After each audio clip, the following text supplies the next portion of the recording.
The Count 2014, an Illinois campaign and election media project. Funding provided in part by the Illinois Education Association, taking charge of the profession. Online at ieanea.org. In addition to voting on candidates, voters will also have a chance to weigh in on ballot issues this year. With me to talk about this today is Andrew Maloney, a State House reporter for the Chicago Daily Law Bulletin. Welcome, Andy. Thanks for having me, Pat. So can you talk a little bit about what are some of the ballot questions that voters will be facing this year? Yeah, sure. Well, there's 5 of them that are currently on the ballot with the potential for another. The ones that are currently there are 2 of them that would be sort of binding and substantive changes. Those deal with victims' rights constitutional amendment, which would do something like, giving an attorney the right to an attorney in a courtroom during a criminal trial, whereas the attorneys are typically prosecutors and the defendant's lawyers. The victim would also have certain rights in that setting. The other one deals with voter rights. So these are seen as kind of populist, but they are also substantive because they'd amend the Constitution.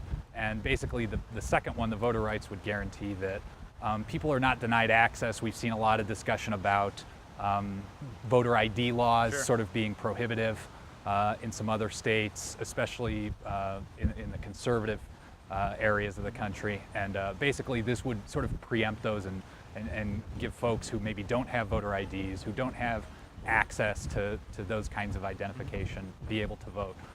Those are the 2 substantive ones. The 3, what I call, or implied, that are non-substantive or non-binding. So they're just sort of informative for the General Assembly. One of them is a millionaire tax.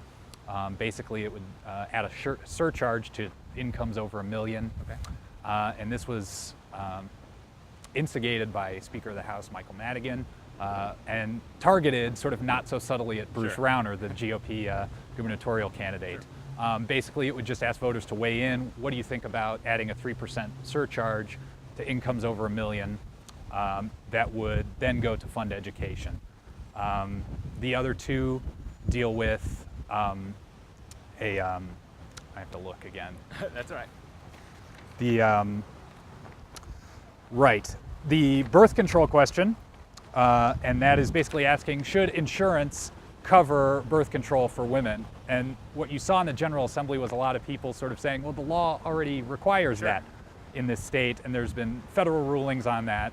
So this is not entirely necessary. And that has to do a lot with the what's termed Obamacare, the Affordable Care Act, right? Right, exactly. It's something that passed with the federal legislation, the Affordable Care Act, but has also been part of state law for several years. So a lot of Republicans brought this up. It was a Democrat-sponsored non-binding initiative. And what we saw in the General Assembly was this is just an effort to gin up the base, to kind of get Democrats out to vote for Governor Quinn, who is not seen as, maybe as strong as other Democratic candidates in recent years. And then the final one is the minimum wage. Basically, this was an issue that they tried to pass in the form of legislation. We've seen Senate Democrats especially kind of take the lead in trying to increase the minimum wage to $10, $10.65 an hour. As you know, President Obama was a proponent of raising the federal minimum wage to $10. But Illinois was trying to go a little bit further, determined that there wasn't sort of the political will in both the chambers to get that done. So what they opted for was this non-binding question. And again, we saw the same sort of things in the legislature where, this is not doing anything. Minimum wage is one of the most popular sort of financial questions you can ask somebody in this country. It routinely polls at around 70%. So, again, those 3 questions, those last 3 questions were criticized by a lot of Republicans as basically being just ways to get Democrats to the polls. Just briefly, can you talk about how questions get on the ballot? Right. So there's 2 predominant ways that a question can get on the ballot. For constitutional questions, that can either come from the legislature or it can come via citizens' initiative. A citizens group, like the term limits group, can collect enough signatures, upwards of 300,000 plus, Sure. depending on what the vote totals in previous elections were, but normally sort of in that range, and get those validated by the Board of Elections, and it can appear on the ballot, and then a sort of a large majority of voters in Illinois have to approve it for it to amend the Constitution. Sure. It's not just a simple majority, but it's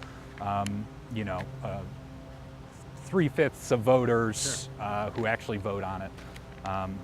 And then the other way, as we've seen with the sort of the other constitutional questions that are on the ballot, Sure. are that they can pass in the legislature. They can pass with a supermajority in the Senate and the House, and then they'll wind up on the ballot, and you need sort of the same high level of popular support Sure. for those to actually then be enshrined in the state constitution. Okay, great. And briefly, you've hinted at this before about the fact that some of these are non-binding. Can you talk about what some cynical observer might think as a political motive for this? Right, exactly. There was a lot of talk in the legislature, especially on the birth control question, the minimum wage question, and really the millionaire tax. I mean, all three of these were kind of, once they were not going to change any statute anywhere, seen very, very cynically by the Republican Party as just a way to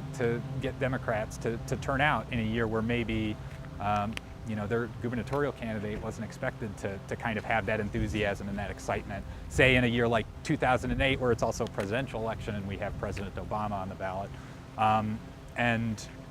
The terminology, as I've said, was sort of ginning up the base. Yeah. Of course, we'll have to wait and see if term limits gets on the ballot as well, because that could be just as popular for conservative Republicans and some independents. So it was certainly cynical. At least a couple of those things passed in the last few days of the General Assembly session this spring, as things are, want to do sometimes. So it's certainly going to be interesting. All right. Well, thank you so much for weighing in, Andy.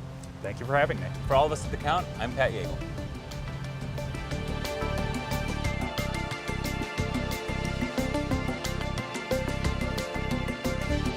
Funding provided in part by the Illinois Education Association, taking charge of the profession. Online at ieanea.org.